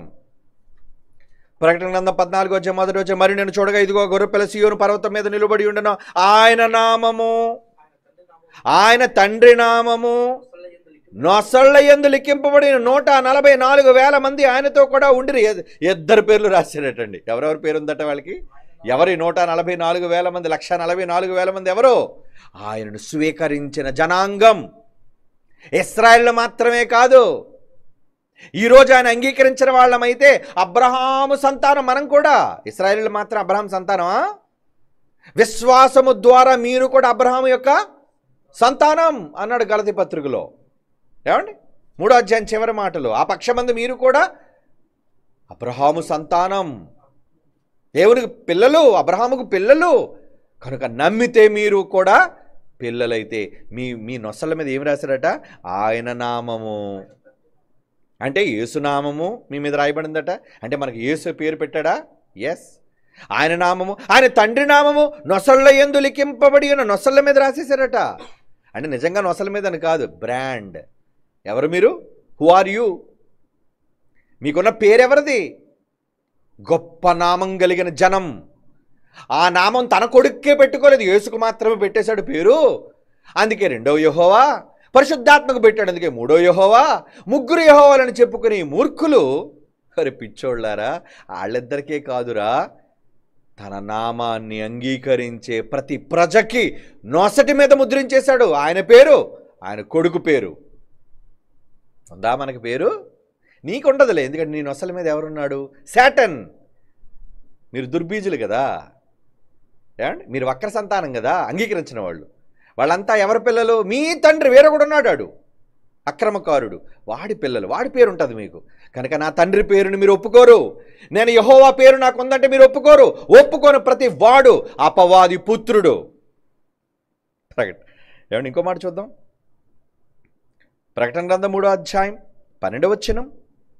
ఎన్ని మాటలు! పాత క్రొత్త నిబంధనలో నామాన్ని గూర్చి ఎంత విశ్లేషణ ఇస్తున్నాడండి దేవుడు. కానీ అందులోకి కనబడదు ఈ మాట. ప్రకటన గ్రంథం 3:12 జయించు వారిని నా దేవుని ఆలయంలో ఒక స్తంభముగా చేసేదను. నువ్వు జయిస్తావా? అందులో నుండి వాడు ఇక మీదటి ఎన్నటికి నీ వదిలి వెలుపలిగిపోడు. మరియు నా దేవుని పేరు, ఏం పేరు? నా దేవుని పేరు అంటున్నాడు యేసుప్రభు. నా దేవుని పేరు పరలోకములో నా దేవుని యొద్ద నుండి దిగి వచ్చుచున్న నూతనమైన యెరూషలేము నా దేవుని పట్టణపు పేరు, నా క్రొత్త పేరు వాని మీద వ్రాసెదను. అక్కడ ఆల్రెడీ పెట్టేశాడు పేరు. పాత నిబంధనలో మనం చదువుకుంది, నా పేరు పెట్టబడిన జనం, ఆయన సంతానం, ఆయన నామం ఈరోజు మనకు కూడా పెట్టబడింది. అవునా? ఎస్, నా దేవుని పేరును అంటున్నాడు చూడండి. నా దేవుని పేరును పరలోకం నుండి దేవుని యొద్ద నుండి దిగి వచ్చుచున్న నూతనమైన యెరూషలేమున నా దేవుని పేరును, పట్టణపు పేరును, నా క్రొత్త పేరును వాని మీద వ్రాసెదను. ఎప్పుడైతే క్రీస్తును రక్షకుడిగా అంగీకరించావో నువ్వు ముద్రించబడిపోయావు. ఎవరు వాడవి? ఆయన జనాంగం, ఆయన సొత్తైన ప్రజలు. బ్రాండ్ పడిపోయింది మీకు. ఇప్పుడు పేరు పెట్టుకోవచ్చు. అవునండి, తాళి కట్టనంత వరకు ఇంటి పేరు ఉంటుంది. తాళి కట్టాక యజమానుడి పేరు ఉంటుంది నీకు. యేసు ప్రభువును నువ్వు అంగీకరించి ఎప్పుడైతే తలదించి బాప్తీసం తీసుకున్నావో నీ పేరు మారిపోయింది. ఏంటి నీ ఇంటి పేరు? యెహోవా నా ఇంటి పేరు, యేసే నా ఇంటి పేరు. యేసయ్య నీ పేరు కాదా? యెహోవా అనే పేరు నీకు లేదా? నమ్మిన ప్రతి వాడికి దేవుడు రాసిన ఇచ్చిన అధికారపూర్వకమైన పేరండి ఇది, నామం. అంటే అందరి మీద పేర్లు ఉన్నాయి. ఇప్పుడు నమ్మిన వాళ్ళందరి మీద ఆయన పేర్లు ఉన్నాయా? యెహోవా పేరు ఉందా? యేసు పేరు ఉందా? ఉంది. మార్కు సువార్త 9:41. మార్కు సువార్త 9:41 చూడండి ప్రియులారా. మీరు క్రీస్తు వారని నా పేరిట మీకు గిన్నెడు చల్లనీళ్లు తాగనిచ్చేవాడు అన్నాడు చూడండి. నా పేరిట అంటే ఆ నా పేరిట అంటే క్రీస్తు పేరు కూడా మీకు ఉందా? ఇందాక చెప్పాడు కదా, తండ్రి పేరు ఉంది, కుమారుడి పేరు మీకు వచ్చేసింది. క్రిస్టియన్స్ అంటే క్రీస్తును ధరించుకున్నవారు, క్రీస్తు స్వరూపములో కనబడేవాళ్ళు, దైవముగా సమాజానికి కనిపించేవాళ్ళు. యెహోవా అందులో కనబడుతున్నాడు, క్రీస్తు అందులో కనబడుతున్నాడు. అంటే ఆయన పేరు మీకుందా? దేవుని పేరు నీకుందా? క్రైస్తవుడా, నువ్వు నిజంగా తండ్రిని, కుమారుని, పరిశుద్ధాత్మని అంగీకరిస్తే ఆయన పేరు నీకు ఉంది. ఇప్పుడు ఆయన నామము పెట్టబడింది కనుక ఆయనే ఈయనని కలగోర వంట వండే దౌర్భాగ్యులారా, దుష్టులారా. తండ్రి పేరు కుమారుడికి ఉంది కనుక తండ్రే కుమారుడు ఒక్క నామమే, ఇద్దరు ఒక నామము, ఇద్దరు ఒక్క నామమే, ఇద్దరు కారు ఒక్క నామమే, ఒక్కరే అని మసి చేసి మామిడికాయ చేసి ఏమండి మోసగించి మాయ చేసి ఈ మాయ బోధకుల మాటలు నమ్మకండి. ఏమంటున్నాడు? ఆయన పేరు మీకు కూడా ఉంది. యేసుకున్నంత మాత్రాన ఆయన పేరట యెహోవాయే యేసు ప్రభుకు పేరుంది. అంటే వచ్చిన వాళ్ళు ఎవరు? ఒక్కడే. తండ్రి అయినా కుమారుడైనా ఒక్కడే. ముగ్గురుగా కనిపించే ఒక్క దైవం అని మాట్లాడే పిచ్చోళ్ళంతా కూడా పేరు పెట్టినంత మాత్రాన ఒక్కడ కాదు.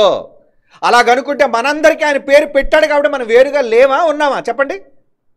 మనందరికీ ఆయన పేరు ఉన్నది అంటే మనం ఒక్కటిగా ఉన్నామా, ఆయనకు కాకుండా విడిగా ఉన్నామా? విడిగానే కనబడుతున్నాం అండి. ఒక్కటేం కర్మ, కొన్ని లక్షల మందిగా కనబడుతున్నాం ఆయన నమ్మిన ప్రజలు, కోట్ల మందిగా కనబడుతున్నాం ఆయన నమ్మిన ప్రజలు. ఒకటా? పేరు పెట్టబడింది కాబట్టి ఒక్కడేనా? ఏమండి? ఆయన నామము పెట్టబడింది. అదే ముందు మీకు చదివించాను చూసారా, నా నామం ఆయనకు పెట్టబడి ఉన్నది, యేసుప్రభుకే పెట్టాడు ఆ పేరు. అంటే ఏంటి? తండ్రిగా యెహోవాగా కనిపించిన ఆయనే యేసుప్రభుగా పేరు మార్చుకొని వచ్చిన ఏకదైవం. అక్కడ యెహోవాగా కనబడినా వేరుగా, ఇక్కడ కుమారుడిగా కనబడుతున్నా ఒక్క దైవం కాదురా. అక్కడ యెహోవా వేరు, ఆయన పంపగా వచ్చిన కుమారుడైన క్రీస్తు వేరు, ఆయన పేరు కుమారుడికి పెట్టబడింది, కుమారుడు వేరు. అంటే తండ్రి పేర్లు కుమారుడికి పెట్టబడదా? పెట్టబడుతుంది. నా పేరు లాజరస్, మా తాత పేరు నాకు పెట్టబడింది లాజరస్ కాబట్టి ఆయన పేరు లాజరస్సే. ఇప్పుడు ఆయన నేను ఒక్కటా వేరువేరా? పేరు పెట్టినంత మాత్రాన ఒక్కటి కారురా, ఒక్కటి కారు కాకూడదు. ఒక్క పేరు కనుక ఒక్కడనే సన్నాసులారా. ఏమండి? తండ్రి యొక్కయు కుమారుని యొక్కయు పరిశుద్ధాత్మ నామములోనికి నామము నామము నామం. అవును, తండ్రి పేరేరా ఉంది. తండ్రి పేరు ఉందా? అవును, ఎందుకు ఉండదు? తండ్రి పేరు ఉంటుంది. ఉం? ఉం. ఏమంటే ప్రపంచంలో పరిపాలించిన చక్రవర్తులు ఉంటారండి. జార్జ్ చక్రవర్తులు ఉంటారు, తెలుసా మీకు? George 1, George 2, George 3, George 4 చదువుకున్నారా? మరి చరిత్రలో జార్జ్ అని పిలువబడ్డారు వాళ్ళంతా. అంటే జార్జ్ అని పేరుంది కాబట్టి ఒకడా? ఏమండి, జార్జ్ 2 కూడా, సైరస్ 1, సైరస్ 2 అని ఉంది, అవునా? ఇప్పుడు కోరెష్ ఒక్కడా ఇద్దరా? ఏమండి, 1, 2 ఇద్దరు కోరెషులు రా. పేరు మాత్రం తండ్రి పేరే కొడుకు పెట్టుకున్నాడు. నేను కూడా కోరెష్నే, నేను కోరెష్ 2. ఏమండి, ఈరోజు మన మానవ చరిత్రలో కూడా చాలామంది పేర్లు పెట్టుకున్న రాజవంశీకులు ఉంటారండి, లేరా? సీజర్లు ఉన్నారండి. ఏమండి, రోమా ప్రభుత్వాన్ని పాలించిన సీజర్, వాళ్ళకి ఇండివిజువల్ పేర్లు ఉంటాయి ఎవడైనా సరే. ఏమండి, సీజర్ అగస్టస్, సీజర్ డొమిషియన్, కానీ వాళ్ళు పిలిచే పేరేంటి తెలుసా? సీజర్, కైసరు చక్రవర్తి, క్లాడియస్. అంటే వాడికి ఏ సొంత పేరు లోనున్నా వాడి ప్రధానమైన పేరు, వాడి యొక్క సంతానము పేరు, వాడి యొక్క వంశము పేరు, that is Caesar. Caesar, Caesar, Caesar, Caesar. రోమా చక్రవర్తులందరూ సీజర్లుగా పిలువబడ్డారు. ఏమండి, అక్బర్ 1, అక్బర్, బాబర్, వీళ్ళందరూ మొఘలు చక్రవర్తులు, మొఘల్స్ అంటారు వాళ్ళు, మొఘల్స్. మరి మీరెవరు చెప్పండి? యెహోవా అన్న నామము పెట్టబడిన వారు మీరు, ఆయన నామము పెట్టబడిన జనాంగం మీరు. యేసుకు పెట్టేసి మీకు పెట్టలేదా పేరు? పక్షపాతి కాడా ఆయన? మీరు కూడా ఆయన పిల్లలే కదండి, ఆయన గర్భాన పుట్టిన వాళ్లే కదండి. యేసు ప్రభు జ్యేష్ఠుడు, మొదట పుట్టాడు కాబట్టి ఆయనకి జ్యేష్ఠత్వం వచ్చింది. తర్వాత మనమంతా పుట్టాం, అలాగని పిల్లలు కామా? ఆయన అంగీకరిస్తే పిల్లలం, ఆయన నామం పెట్టబడితే పిల్లలం. ఏమండి, కనుక పెట్టబడిన నామము యేసు ప్రభు వారికే కాదు, మనకు కూడా ఆయన నామము పెట్టబడింది. యెహోవా అన్న నామం యేసుకు మాత్రమే సొంతం కాదు, ఆయన నామము ఆయన ప్రజలకు కూడా పెట్టబడింది. దేవుని సొత్తైన ప్రజలు అన్నాడు, అందుకే సొత్తు. మీరు నా వాళ్ళు, నా పేరు పెట్టబడిన జనాంగం, నా పేరు పెట్టబడిన ప్రజలు. నేను యెహోవానైతే, నా వంశము యెహోవా వంశం అయితే, నా వంశం ఉన్నవాడు వంశం అయితే, ఉన్నవాని వంశముల నుంచి వచ్చిన మీరందరూ ఎవరు? ఉన్నవాళ్ళు. నేను నిత్యత్వంలో నుంచి ఉన్నవాడినైతే, నిత్యత్వంలో ఉన్న నాలో నుంచి వచ్చిన మీరంతా ఎవరు? నిత్యులు. నేను నిత్యుడినైతే మీరు నిత్యులే, నేను ఉన్నవాడినైతే మీరు ఉన్నవాళ్లే, నేను యెహోవానైతే మీరు యెహోవాలే, నేను యేసునైతే మీరు యేసులే. ఎందుకంటే ఆయన కొడుకు పేరు కూడా పెట్టాడు మనకి. క్రైస్తవుడు, క్రీస్తు నామాన్ని ధరించుకున్నవాడు. కనీస అవగాహన కూడా లేకుండా, ఏమండి, తండ్రి యొక్కయో కుమారుని యొక్కయో పరిశుద్ధాత్మ ఒక్క పేరు అంటున్నాడంటే పేరు ఒక్కటే. ఏంటది? జీసస్ అన్న పేరులో యెహోవా అన్న పేరుంది, పరిశుద్ధాత్మ అన్న పేరులో యెహోవా, ఎందుకంటే ఆయన ఇంటి పేరు. ఏమండి, మనకి ఏ పేర్లున్నా అప్పుడప్పుడు చూడండి, కొణిదెలవారి వివాహ సందడి ఆహ్వానం అంటారు. కొణిదెలవారి ఏంటి అంటే వాళ్ళ ఇంటి పేరుది. తండ్రుల నుంచి వచ్చేది ఇంటి పేరు, సంక్రమించేది ఇంటి పేరు. జార్జ్ చక్రవర్తుల వంశం, అవునా? ఫరోల వంశం, ఫరో 1, ఫరో 2, ఫరో 3. ఎంతమంది ఫరోలు కనబడతారు మనకి ఈజిప్షియన్ నాగరికతలో? పేరు. హేరోదులు ఎంతమంది కనబడతారు? ఏమండి, చాలామంది హేరోదులు కనబడతారు. పేరు ఒక్కటిగా కనిపించినంత మాత్రాన ఒక్కడనే మూర్ఖుడుగా ఉండకూడదు నువ్వు. పేరు ఒక్కటైతే ఒక్కడేనా? నా ఒక్క పేరు మీదే ముగ్గురు వచ్చారు. అందుకే చూడండి, యేసు ఎంత చక్కగా చెప్పాడండి, నేను నా తండ్రి నామమును వచ్చి ఉన్నాను, అయినా మీరు నన్ను అంగీకరింపర్రా. యేసుప్రభు అదే కదండి అంటున్నాడు. ఏమంటున్నాడు? ఇందరు చదవండి, యోహాను సువార్త 5:43. నేను నా తండ్రి నామమును వచ్చి ఉన్నాను, మీరు నన్ను అంగీకరింపరు. నేను వేరు, నా తండ్రి వేరు, ఆయన పేరు నాకు పెట్టాడు. యెషయా 9:6 అన్నాడు కదా, నిత్యుడగు తండ్రి నీకు పేరు పెట్టబడినా, తండ్రి నామం నాకు వచ్చింది. యెహోవా అనే నామం నాకు ఉంది, కొడుకుని కదా. ఏమండి, జైశాలి పీడి సుందరరావు అన్నప్పుడు ఆ జైశాలి అనే పేరు ఆయన గర్భాన్ని పుట్టిన నాకు రాదా? సుందర్రావు అనేది ఆయన పేరు అయినప్పుడు, ఏమండి, సుందర్రావు అనే పేరు నాకు రాదా? ఎస్, నా కొడుకు పెట్టాను, అభిజ్ఞ సుందర్. ఏమండి, కుమారుడిగా నాకు పుట్టిన కొడుకు, కుమార్తెగా జాన్సన్ గారికి, మరి ప్రమీలాకి పుట్టిన కుమారుడు, వాడి పేరు ఏంటి? సుందర్, దేవసుందర్. అభిజ్ఞ సుందర్, దేవ సుందర్, ఈ అందరిలో కనిపించేది సుందర్ సుందర్ సుందర్ సుందర్. సుందర్రావు కనబడుతున్నాడు అందులో. ఎందుకు? తండ్రి కదా. అది తండ్రిని గౌరవించుకునే విధానం, పేరును పెట్టుకొని గౌరవించే విధానం, పేరుకిచ్చే ప్రాధాన్యత. ఒక్క పేరు గనుక ఒక్కటని కాదు. తండ్రి పేరే కుమారుడికి వచ్చింది, కుమారుడి పేరే పరిశుద్ధాత్ముడు ఎవరి పేరు మీద వచ్చాడన్నది చూడండి. ఏమండి? యోహాను సువార్త 14:26 తండ్రి పేరు పోనీ యేసు ప్రభువు పెట్టబడింది. మరి తండ్రి పేరు ఏంటి? యెహోవా కదా.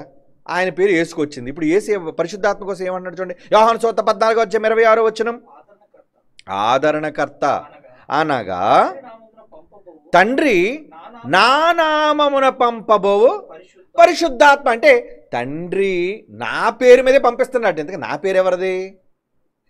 నేనే పేరు మీద వచ్చాను. యేసుప్రభు ఏ నామం మీద వచ్చాడు? నా తండ్రి నామమున అన్నాడు కదా ఆయన. ఏమండి? నేను నా తండ్రి నామమున వచ్చి ఉన్నాను. ఇది ఎలాగే ఉంచండి. యోహాను 5:43 చూడండి. యేసుప్రభు తన కోసం ఏం చెప్పుకున్నాడు? నేను నా తండ్రి నామమున వచ్చాను. అంటే యేసుప్రభుకున్న నామం ఏ నామం? తండ్రి నామం, యెహోవా అనే నామం. అంటే యేసన్నా యెహోవా అన్న పేరు ఒకటే. ఏమండి? ఓకేనా? ఇప్పుడు పరిశుద్ధాత్మ కోసం ఏమన్నాడు చూడండి. యోహాను సువార్త, అదే యోహాను సువార్త 14:26 ఆదరణకర్త అనగా తండ్రి వేరేగా ఉన్నాడు. నా నామమున పంపబోవు పరిశుద్ధాత్మ. అంటే నాదంటే మళ్ళీ కొత్త పేరు ఏమీ లేదు నాకు. ఎందుకంటే నాకున్న పేరు ఎవరిది? తండ్రి పేరే. అంటే నేను వచ్చినా పరిశుద్ధాత్ముడు వచ్చినా ఒక్క పేరు మీదే వచ్చాం. వన్ నేమ్, ఒకే నామం. అది యెహోవా అనే నామం, అది యేసు అనే నామం.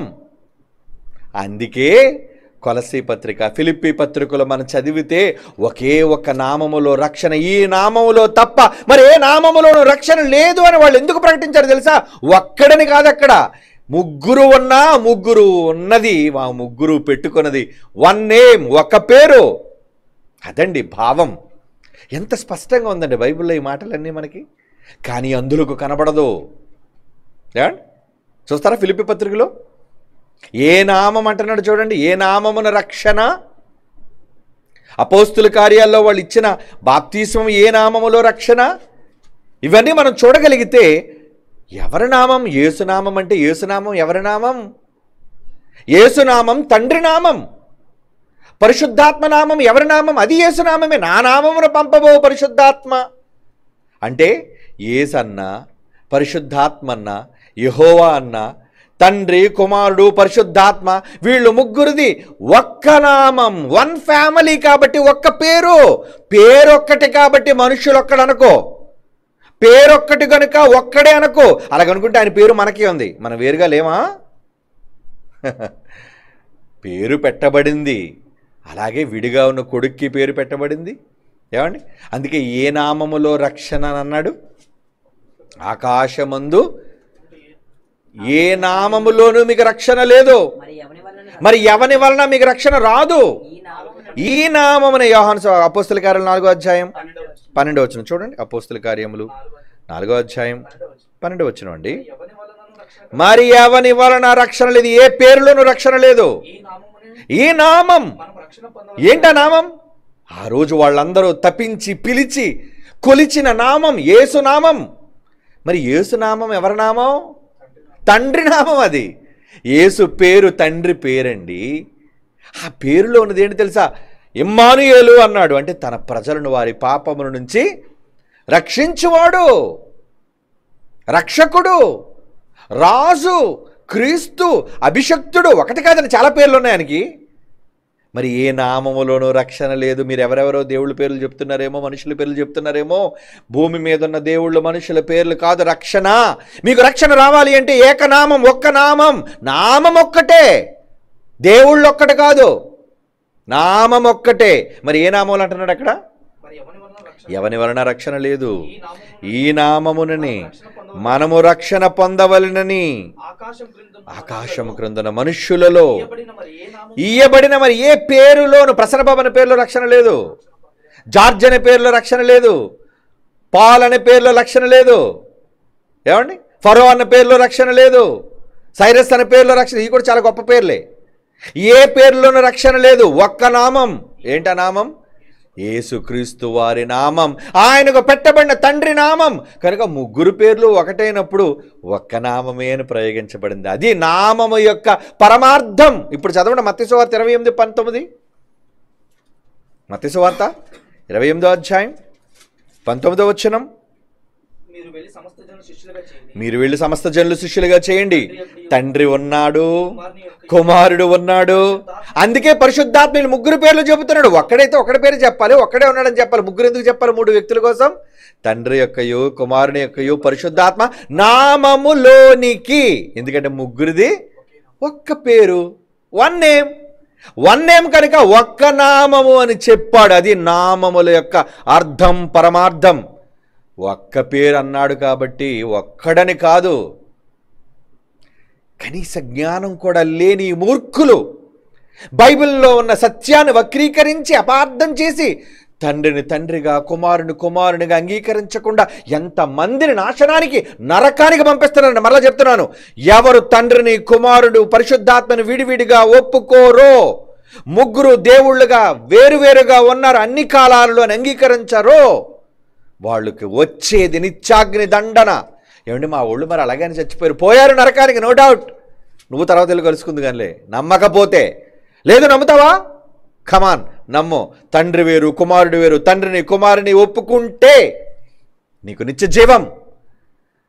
ఆయన పంపగా వచ్చిన కుమారుని యేసుప్రభుని అంగీకరిస్తే ఆయన పేరులోనే నీకు నిత్య జీవం ఉందని చెప్పాడు. అందుకే 1 యోహాను పత్రిక 4వ అధ్యాయం 15వ వచనం. 1 యోహాను పత్రిక 4వ అధ్యాయం 15వ వచనం. యేసు దేవుని కుమారుడు. దేవుడు వేరుగా ఉన్నాడు, యేసు వేరుగా ఉన్నాడు. యేసు దేవుని కుమారుడని ఎవడు ఒప్పుకుంటాడో, కొడుకని ఒప్పుకోవాలి. యేసు అనే సంగతి తర్వాత. ఏమండి, యేసు దేవుని కొడుకని, యేసుని ఒప్పుకోమని చెప్పట్లేదు. యేసు దేవుని కొడుకు అని ఎవడు ఒప్పుకొనునో వానిలో దేవుడు నిలిచి ఉన్నాడు, వాడు దేవుని యందున్నాడు. మరొకరిని ఒప్పుకోకపోతే ఏమంటే మనిషి దేవునికి పుట్టిన కొడుకు కాదండి, లేదంటే యేసు ప్రభు దేవుడికి పుట్టలేదండి అని ఒకవేళ నువ్వు అంటే నీలో ఏమి లేదు, అసలు దేవుడే నీ యందు లేడు. మరి దేవుడు నీ యందు లేకపోతే నీకు వచ్చే కర్మ ఏంటి? నరకం. మరి ఇలా నమ్మి చచ్చిన వాళ్ళందరూ ఎక్కడికి పోయారు? గన్ షాట్గా నరకానికి పోయారు వాళ్ళందరూ. గన్ షాట్గా చెప్తున్నాను నేను. కనుక ఇక మీదట మీరైనా నమ్మండి. తండ్రిని తండ్రిగా ఒప్పుకోండి, కుమారుని కుమారునిగా ఒప్పుకోండి. తండ్రి పంపగా వచ్చిన కుమారుడిని క్రీస్తును విశ్వసించండి, లేదా దేవుడు మీలో ఉండడు. ఇంత స్పష్టమైన ఆధారాలతో నామముల యొక్క విలువ వీళ్ళకి అర్థం కాదండి. అందుకే అపోస్తుల కార్యాలు ఏ నామము చెప్పినా యేసునామం, యేసునామం, యేసునామం, ఈ నామం అనే తప్ప ఏ నామంలో రక్షణ లేదని పౌలు కానీ, పేతురు కానీ, అపోస్తులు కానీ ఎందుకు ఒక్క నామానే చెప్పారు తెలుసా? ముగ్గురు దేవుళ్ళది ఒక పేరే గనుక. ముగ్గురు దేవుళ్ళు ఒక పేరు మీదే ఉన్నారు కనుక.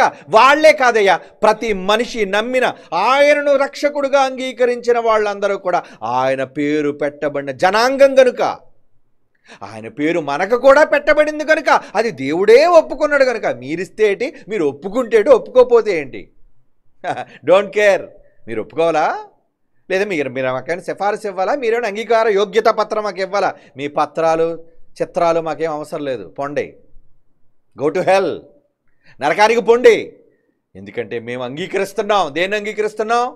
యేసు తండ్రి పంపగా వచ్చిన కుమారుడు. Yes, his son. ఈయన కొడుకు అయితే ఆయన ఎవరవుతున్నారు? తండ్రి.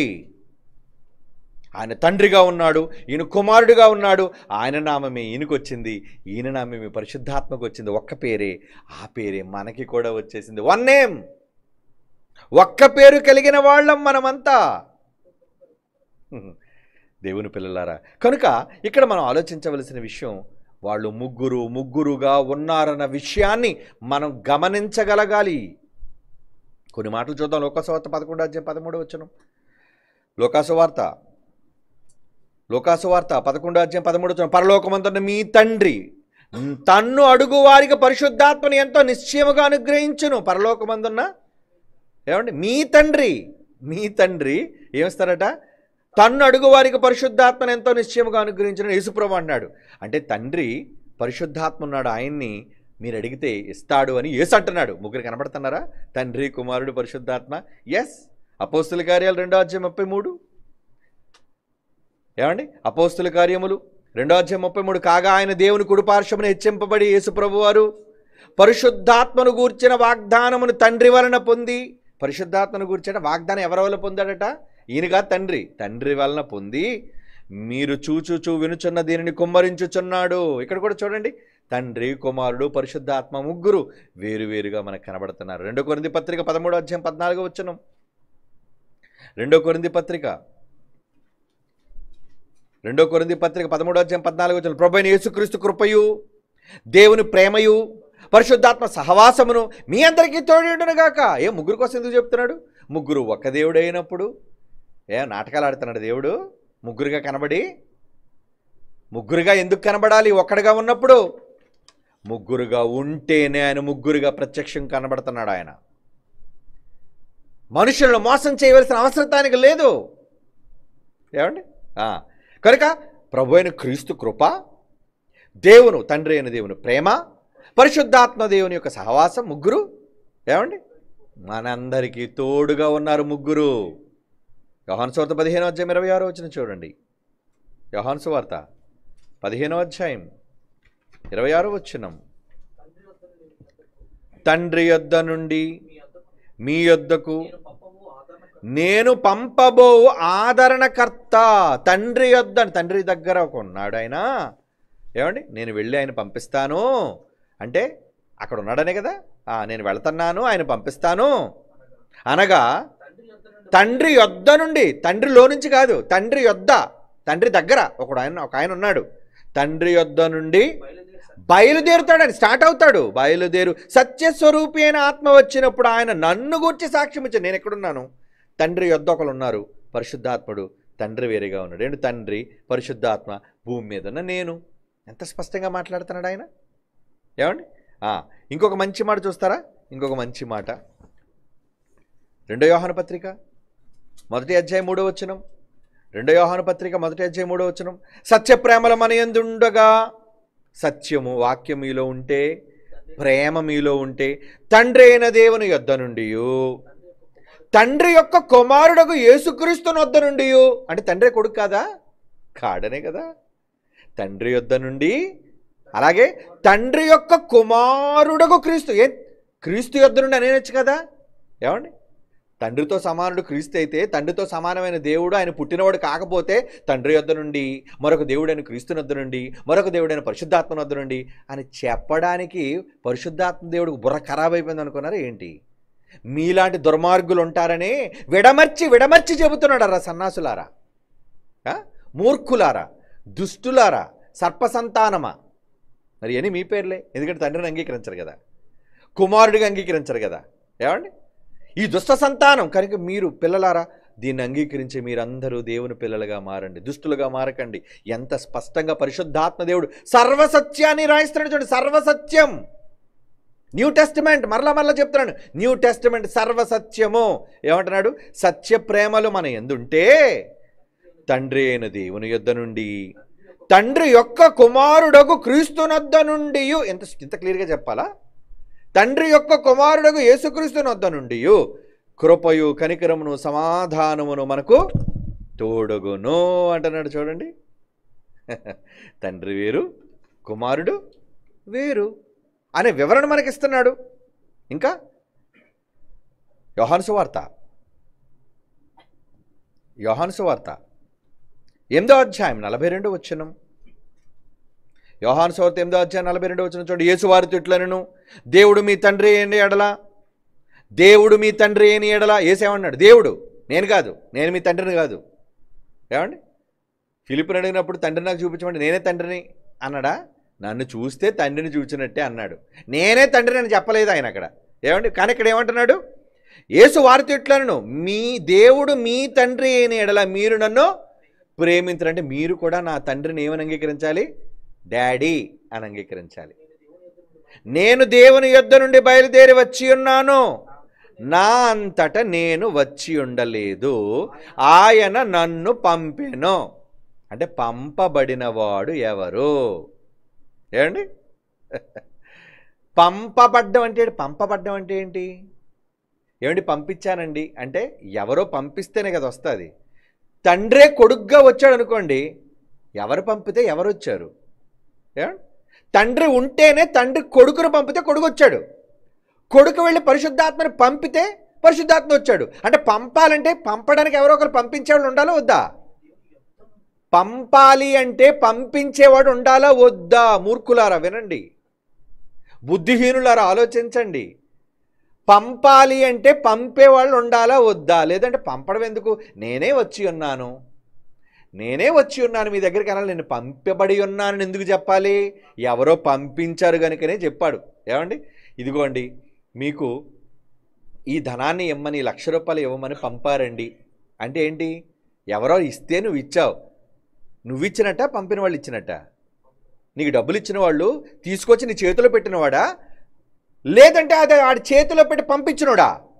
పంపించిన వాడికి వెళ్తుంది క్రెడిట్, మర్చిపోకండి. ఏమండి మీరే మాకు చేతులు డబ్బు పెడుతున్నారండి, మీరే గొప్పవాళ్ళండి అని సన్నాసులు వీళ్ళంతా. వీళ్ళు ఏమంటున్నారు? ఏమండి పంపించిన ఆయన ఏం గొప్పడు కాదండి, పంపించినోడు గొప్పడు కాదు, ఇచ్చి నువ్వే గొప్పడవయ్యా, నీ పాదాలకు నమస్కారం అంటున్నారు. అయ్యో, ఏదో తీసుకొచ్చినందుకు వాడి మీద కృతజ్ఞత చూపించండి, తప్పు లేదు. కానీ నీ అవసరాలు నేను ఆదుకొని ₹1,00,000 నీకు చేతికి ఇవ్వమని పంపించిన వ్యక్తికి అది గొప్పడు. ఆయన వదిలేసావేంటి నువ్వు? నీ కనీసం ఇంగితం లేదా? అంటే ఇప్పుడు యేసుప్రభు అంటున్నాడు, ఈ మూర్ఖులతో అదే చెప్తున్నాడు. ఏమని చెప్తున్నాడు చూడండి, చదవండి ఆ మాట.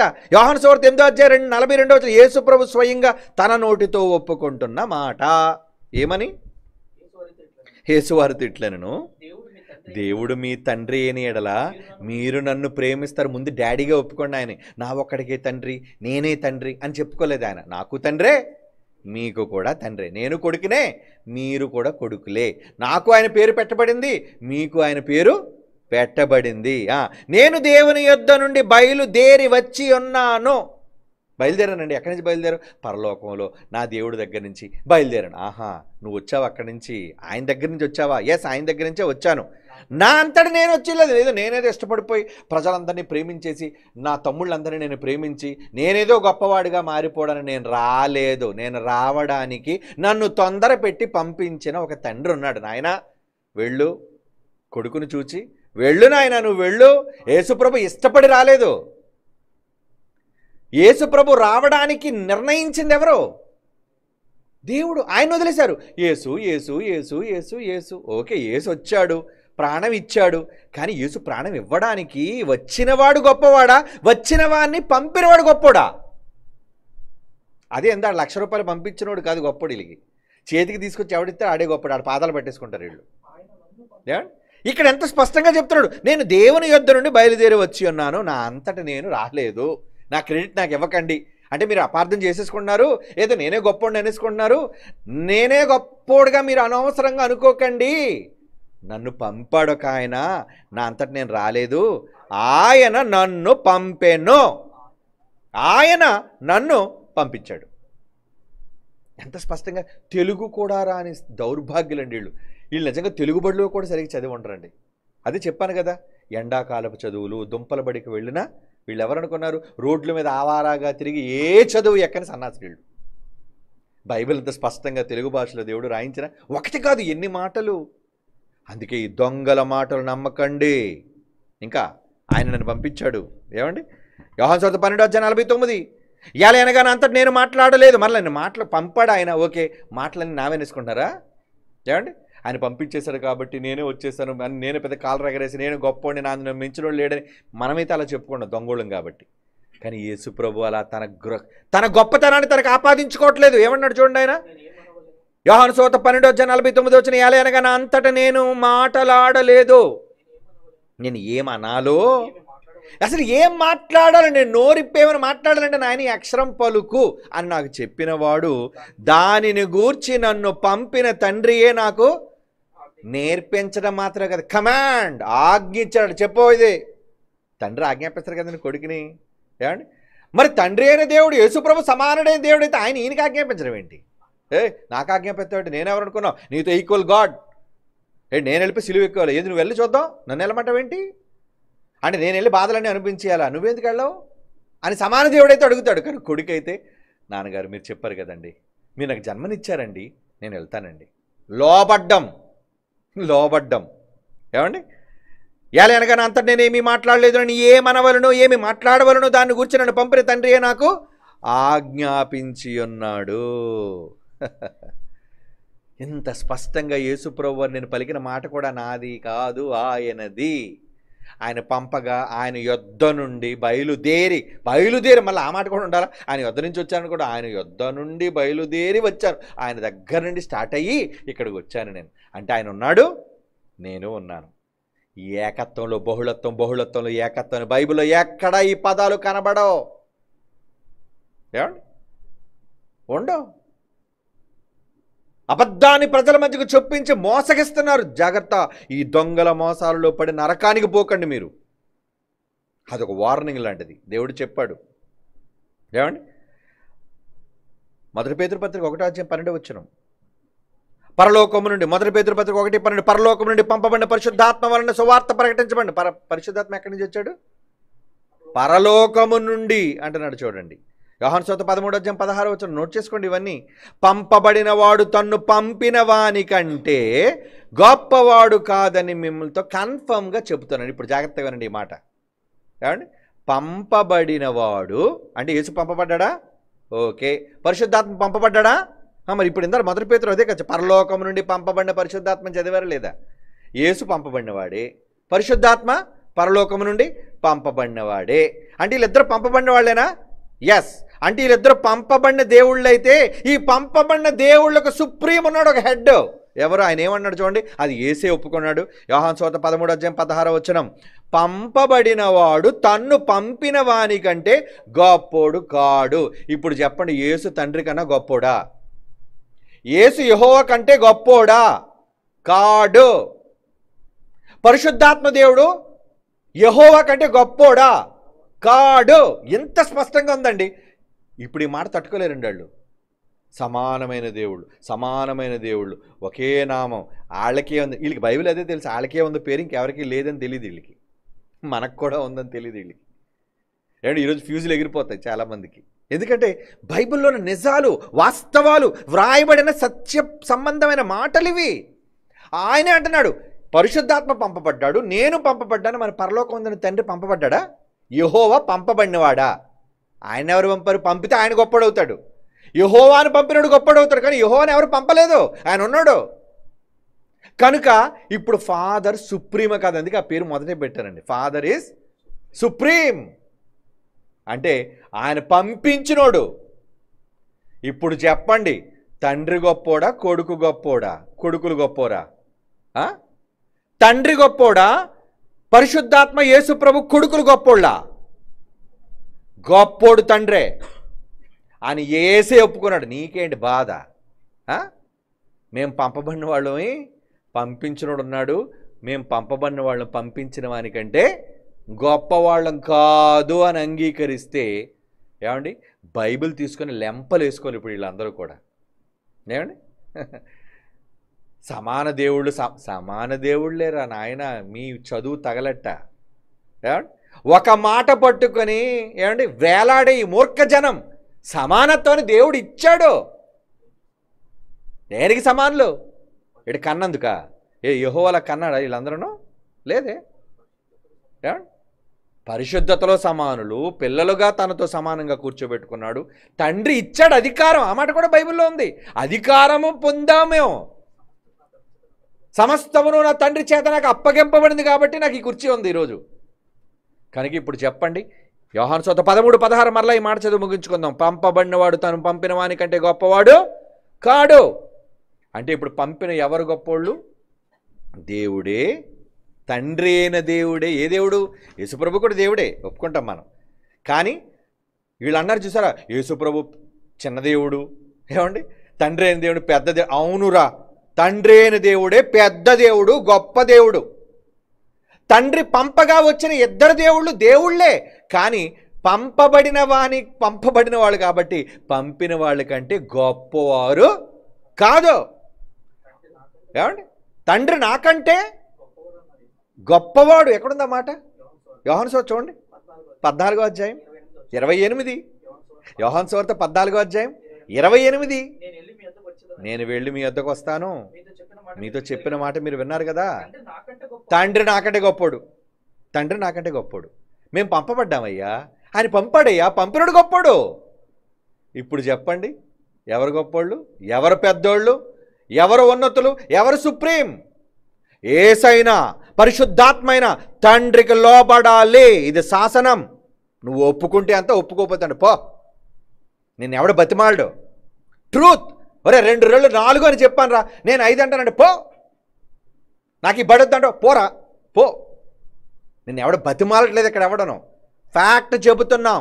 ఫ్యాక్ట్ చెప్పినప్పుడు ఎవడైనా తలదించి అంగీకరిస్తే బాగుపడతాడు. నాకు స్కూలు వద్దు, బడే వద్దు అంటావు, పో ఆవారాగళ్ళ పో. జులాయి వెధవ అయిపోతావు నువ్వు. నరకానికి పోతారు సత్యాన్ని ఒప్పుకోకపోతే. పొండే. ఎందుకంటే ఎక్కువగా పోయేవాళ్ళు నరకానికి వాళ్ళే ఉన్నారు. విశాలమైన మార్గంలో పోయేవాళ్ళు అనేకులు, అందులో ఈ దొంగలు ఉంటారు. కానీ సత్యాన్ని అంగీకరించే మీరు మాత్రం అందులో ఉండకండి. తండ్రిని తండ్రిగా గణపరచండి. కుమారులు కుమారులుగా దైవాలే మనం అంగీకరిస్తాం. యేసు దైవం, గొప్ప దైవం. నామం ముగ్గురిది ఒకే నామమైన ఒక్క నామం, గొప్ప దైవాలు వాళ్ళు. మరి ఈ దైవాల్లో గొప్ప దైవం ఎవరు? పంపినవాడు గొప్పోడు. ఎవరు పంపారు? ఒక్కడే పంపాడు. He is father, he supreme. ఏమండి? కనుక తండ్రిని తండ్రిగా అంగీకరించే ఈ మూర్ఖ జనాంగానికి సరైన జ్ఞానోదయం కలిగినా కలక్కపోయినా, తెలియని వాడు ఎవడైనా ఉంటే వాడు తెలియని వాడిగానే ఉండనివ్వండి. వాడి కర్మ. ఇప్పుడు అర్థం కాదు వాడికి. చచ్చాక ఏంటి నా పరిస్థితిలా, ఇక్కడికి వచ్చేసానంటే నేను అబద్ధాన్ని నమ్మావు, అగ్నిగుండంలో కాలిపోతావు. కానీ మీరు సత్యాన్ని నమ్మిన వాళ్ళుగా ఉండాలని, దేవునికి, క్రీస్తు దేవునికి పుట్టిన కుమారుడని, ఆ కుమారుడు పంపబడిన వాడు అని, ఆ పంపబడిన క్రీస్తు తండ్రి కన్నే గొప్పవాడు కాడు అని ఈ క్రైస్తవ సమాజం తెలుసుకోవాలి.